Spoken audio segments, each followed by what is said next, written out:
Sadık Aparat'ı terip Prezident'in askara başlarının Dizilgirine karata video çıkardığında Amin'in nefesinden başlap o videoda ne yaptık? Dağıstan'ın Zoruf anklavına berilip жатқан koridor boyunca көп талқылар болады. Men ушул көптөн бери ушул нерсени өзүм божомолдоп, ушундан кабатыр болуп жүрдүм эле. Бүгүн биздин УКМКнын жетекчиси ошол протоколду аткарышыбыз керек деп, анан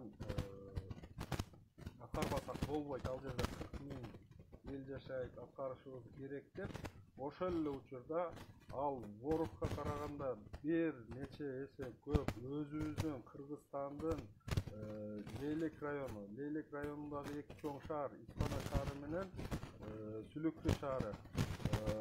Андан сырткары ошол эле Баткен районунун жарымы анклавда калып кеткенине мындай көз жумуп коюп атат. Туура азыр бул жерде ачык айтылбай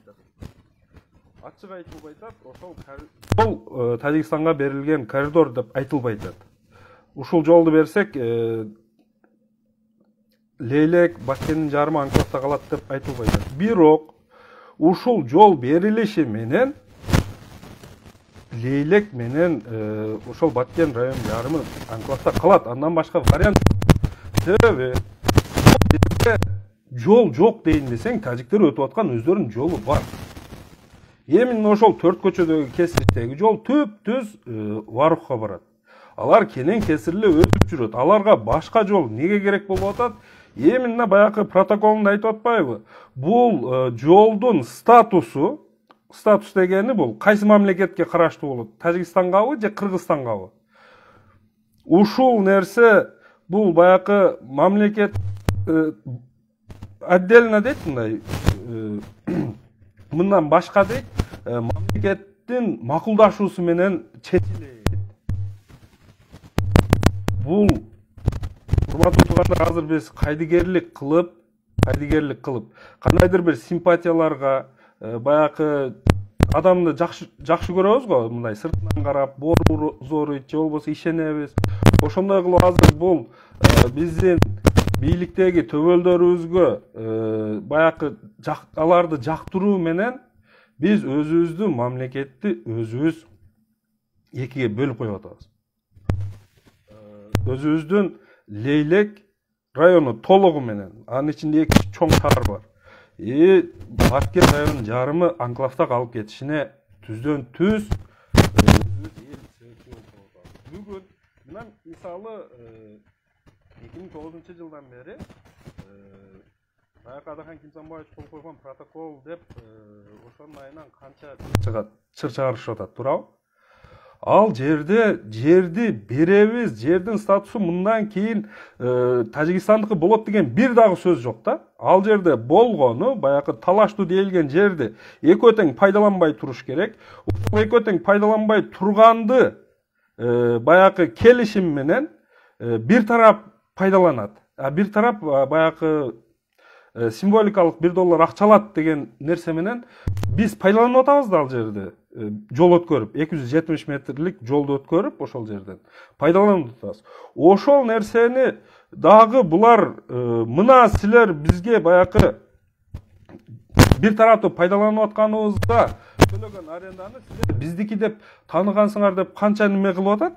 Эгер ошол президенттин сөзүнө ишенген болсок, канчалар баягы бетине кармап атат. Эгер биз буларга, тажиктерге азыр бүгүнкү күндө да ошол жер баягы коридор болот, Тажикстандын эгемендүү жолу болот деп берип койгон болсок, бизди өткөрбөй коет тажиктер.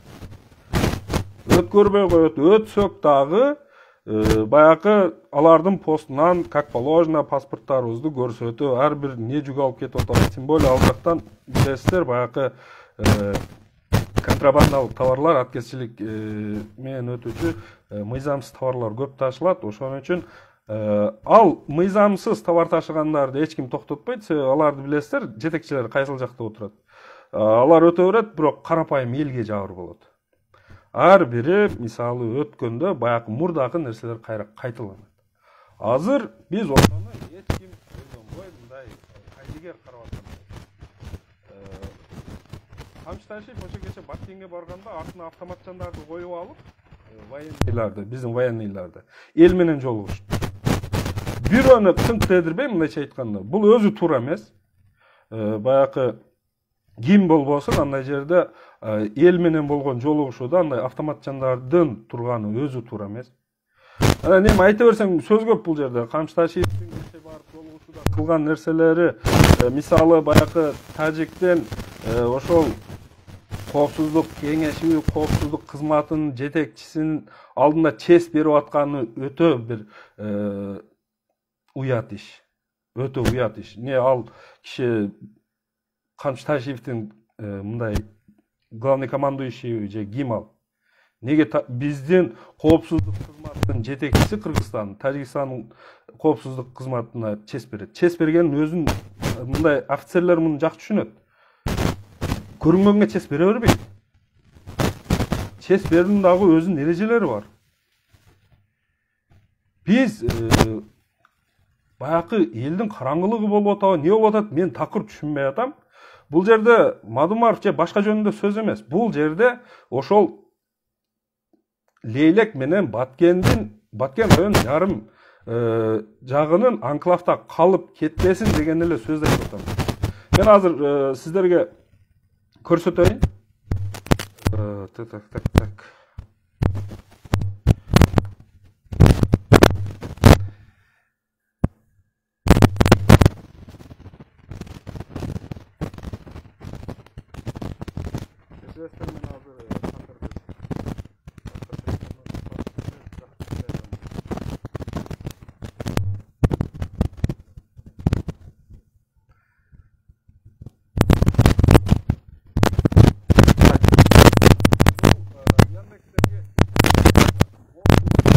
Барух булар канча жылдан бери акырындап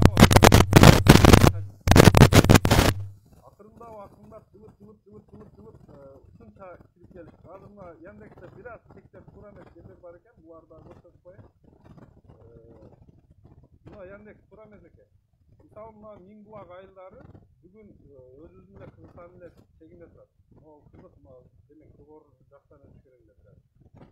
Мол жерде дагы баягы талаштуу дейилген жер, мол да баягы 275 метр жер, мол жер. Ол көткөтөдөн сайдын үстүнө көпөрөнүн башына чейин. Ушул жерди өткөргөн жер, мол жерде 5 гектар жер, мол жагында 6 гектар жер талаштуу деп турат азырда. Мол азыркы Яндекс мына Челятый сызыгы бул туура эмес. Тажиктер өздөрүлөрү менен болуп. Булардын максаты ушу коридор ачып экенин билебиз. Бирок мына караңыздар, булардын жолу бар. Ушул Тажикстандан түз өтүп аткан, эч кандай тоскоолдук өтүп аткан жолу бар. Эч ким олорду тосуп аткан жок. Эми алар качан өздөрүнө керек болгондо, өздөрүнүн ушул коридорду ачып, бизди анклавда калтырыш керек болуп атканда, алар кааласа согушат жатат, кааласа бизди аткылап өлтүрүп атат, кыскасы каалаганын кылышат. Бизде рычаг жокпу? Кегиле мол жерден тособуз. Мол жер эч кандай азыр Тажикке такыр тиешеси жок. Ушул жерден пост коюлдаган, а мол жерге Воруктан чыга беришке мына эки жол менен чыгат негизинен. Мына Аксайга чыккан бир жол бар, анан мына өздөрү чыккан сайдын бул жагында бир жол бар. Ушул жерлерге постторду коюп, алар анклав болуп турганда биздин ичибизде неге биз алардан мынчалык коркуп атабыз? Кечирип койсоңор, звук бир аз неме болуп атат окшойт. Түшүндүрүп кеттим, азыр менин колумда мына түз эфирге чыгып аткан аппарат биринчи жолу колдонуп атам. Эми мен айтайын дегеним, ушул жолду кегиле биз тосолу. Биз тосолу дагы жөн эле. Мол жерде 44 000 тажик жашайт. Мол жерде. Ушул 44 000 тажикти өткөрбөй кармап туралы. Мен деле, мисалы, военкоматка барып, как положено, немеден өтүп, барып, Бул эч кандай саясат эмес. Урматтуу туугандар, бул жерде жөн эле биздин мекендин баягы экиге бөлүнүп калышынан сактап калыш керек болуп атат. Мен ошон үчүн бул азыр кайрылуу жасап атам. Мага окшогон балдар мен өзүмдүн тааныштарым, билиштеримдин арасынан эле жүздөп саналат. Мен аларды дагы айтам. Билем, миңдеген балдар чыгабыз. Барып, эч кандай бизге неменин кереги жок. Ушул мамлекет жактан биз военкоматтан өтүп барабыз, бизге курал жаракты берип, ушул жерди неме кылганга, баягы кайтарып турганга жол беришсин, мыйзам чегинде рухсат беришсин, биз кайтарып турабыз. Булар пока мына талаштуу дейилген жерден мо чегин алып чыгып кетмейинче. Анан кийин чегараларды биз ошол жол менен тактайлы.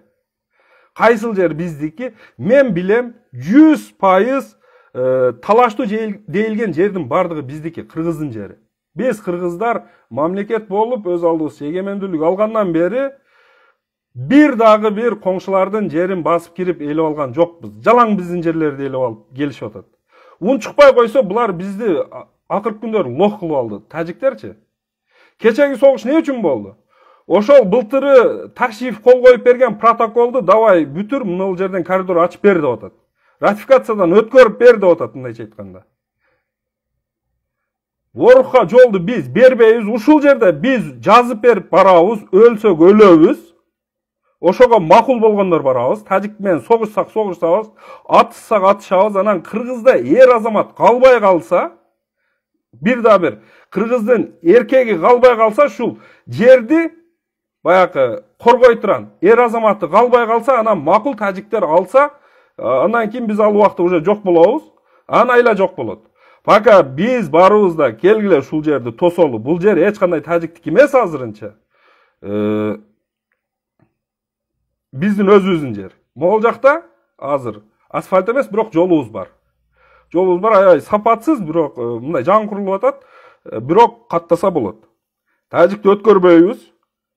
Тажиктер биз менен мындай тең атага отуруп, биздин сөздөрүбүздү дагы угуп, биз менен чегара маселесин чечмейинче келгиле ушул рычагды колдонолу. Неге аларга боло берет? Согуш менен коркутуп, бизди жерлерди неме кыла берсе боло берет, неге бизге болбойт? Келиңиздер, Кыргыздын азаматтары биригели дагы ушул жерди тосуп олтуралы. Мен жеке өзүм үчүн барам. Тура мен военный эмесмин. Мен болгону бир режиссермун, бирок мен кыргызмын. Кыргыз мамлекетинин жаранымын. Мен ата-бабаларыбыз бизге ушунча сактап өткөрүп берген жерди башка бир элге монтип өтүп кетишине жөн карап отура албайм. Мен эртең келечекте балдарымдын, неберелеримдин, келечек урпактарымдын алдында ошолорго баягы мен ушул жерди сактай албай калганмын, коркуп үйдө жүргөнмүн, же базарда акча таап жүргөнмүн, же башка камын деп айта албайм. Мен барууга өлсөм дагы мен жазып берип кетем, ушуга даярмын. Ушул жерди коргоого, сактоого. Ошону менен биз дагы азыбызды көрсөтөлү дагы, тажиктерге чес берип, алардын айтканын эле кыла бербей. Өзүбүздүн жерлерди аларга бере бербей. Жашаса жөн жашасын тажиктер. Мына жолдон жөн өтүп жашаса жашасын. Жолу жок эмес, жолу бар бир сонун. Анклав болуп жашап келдиби, жашасын мындан ары дагы. Биздин Кыргызстандын эгемендүүлүгүнө, мамлекетибиздин бүтүндүгүнө булар асылбасын. Бул жерде бүтүндүк талкаланат. Могул коридор уланса могул жерге. Биз өтө албай калабыз. Мону айландырып жол салыш мүмкүн эмес. Себеби көрүп атасыздар, тоолор бүт тоолор. Бу тоолорду айландырып биз жол сала албайбыз эч качан. Мүмкүн эмес. Биздин болгондо дагы азыркы экономикалык абалыбыз менен мүмкүн эмес бул. Могул жерде дагы тоолор бар. Кыскасы, келиңиздер. Ушундай кылайлы, Кыргыздын жаштары биригип, бул саясат эмес, бул чыныгы баягы мекенчилдик сезим. Мекенди сүйүү сезими. Тажиктер эч качан мындай болгон эмес, Кыргызды мындай башка чаап, каалаганда атып, каалаганда согуш ачып, каалагандай кылып өздөрүнүн шартын койгон эмес. Мындан кийин дагы жол бербейли тажиктерге. Аксайды, мындайча айтканда, жалпы эле ошол могул жерге чейин Баткен району, ошо Баткен районунун жарымын анан Лейлекти толук өзүбүздө мындай ачык сактап калууга аракет кылайын. Эгер мени колдосоңуздар, пикирлерди калтырыңыздар, жазыңыздар, болушунча таратыңыздар, келиңиздер Кыргыздын жаштары, эр азаматтары биригели, саясатчылар буларга таштап койсок, саясатчыларга чечип салышты. Бул мамлекеттин жанакы немесинде каралчу маселе эмес, бул эч кандай караганга болбойт бул маселени. Макулдашууга болбойт буну, макулдашып болбойт. Бул жер берилгенде эле болду. Биз Кыргызстан бүтүндүгүнө доо кетет. Лейлек Баткендин жарымы анклавда калат. Бул эч кандай макулдашуучу, ойлонуучу маселе эмес. Бул ойлонуп болбойт. Буга биз каршы турушубуз керек. Булар согушабыз десе согушубуз керек, атышабыз десе атышыбыз керек. Каалабагандар барбасын, жүрө берсин, өзүнүн тирилигин кыла берсин, каалоочулар барып кайтарабыз. Эгер колдосоңуздар, видеону бөлүшүп коюңуздар. Билем сапаты азыр бир аз начарраак болуп атат, эми шарт ушундай болуп атат. Бул жерде суть кадрдын сондугунда эмес, бул жерде сөз ошол кегиле биригели дагы анчы, бунчу, ал саясаттын колдоочусу, бул саясатчынын колдоочусу эмес, жөн эле Кыргызстандын жараны катары келиңиздер, биригип ушул жерибизди кайтаралы. Тажиктерге отпор берели. Алар каалаганда бастырып кирип келип, бизди аткылап, бизди кубалап, өздөрүнүн правасын качайт этип, биздин жерге көз алайтпасын. Кысып, өздөрүнүн чегинде, ансыз да биздин толтура жерлер бар буларда, билесиздер. Мургап, Жергетал деген мынол Чоңалай жакта, могул жактагы райондорубуз, могул жакта. Азыр Тажикстанга өтүп кеткен. Ошолорду алганына сүйүнүп, жөн кысып жашаса жакшына. Болбосо, ошо ал күчүбүздүн жетишинче биз деле күрөшөлү. Лох болуп жүрө бербей. Мен уже чыдабай калдым. Пикирлериңиздерди жазыңыздар, бөлүшүңүздөр. Бир аз баякы эмоция калтырып, каттуу сүйлөп койгон болсом, туура түшүнүңүздөр. Бул мен мисалы Кыргызстандын жерин баякы учурунда азыркы акелерибиз айткан эле 1 метр жер берилбейт керек, бере албайбыз деп. Азыр эми өтө көп миллиондогон жерлерди берип атат. Мен кече эле айттым эле. Бирок мен чындап Кыргызстандын 1 метр жер берилишине кайдыгер карап отура албайм.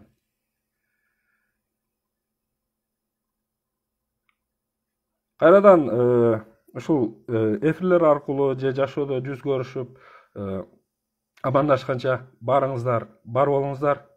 Аллага аманат.